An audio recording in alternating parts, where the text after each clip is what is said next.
नमस्कार मित्रांनो, आज 28 फेब्रुवारी 2022. आज आपण पाहणार आहोत कापसाचे रिअल व ताजे भाव. कोणत्या बाजार समितीत किती टक्क्यांची वाढ पाहायला मिळते या व्हिडिओमधून सविस्तर जाणून घेण्यासाठी या चॅनलला सबस्क्राईब करून घ्या. हिंगणा जास्तीत जास्त दर 9,750, कालच्या तुलनेत 2.10% वाढ.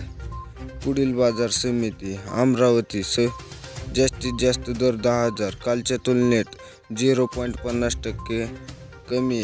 राळेगाव जास्तीत जास्त दर 9,800, कालच्या तुलनेत 0% वाढ. हिंगणघाट जास्तीत जास्त दर 9,750, कालच्या तुलनेत 52%. घसरण. यवतमाळ जास्तीत जास्त दर 9,450, कालच्या तुलनेत 0. वाढ. आर्धी जास्तीत जास्त दर 9,600, कालच्या तुलनेत 52% घसरण. सौनर जास्तीत जास्त दर 6,550, कालच्या तुलनेत 0.52% वाढ. बाजार भाव या यूट्यूब चॅनलवरती नवीन असताना सबस्क्राईब करून घ्या, कारण आपण लेटेस्ट अपडेट घेऊन येत असतो. दररोज बाजार भाव ताजे रिअल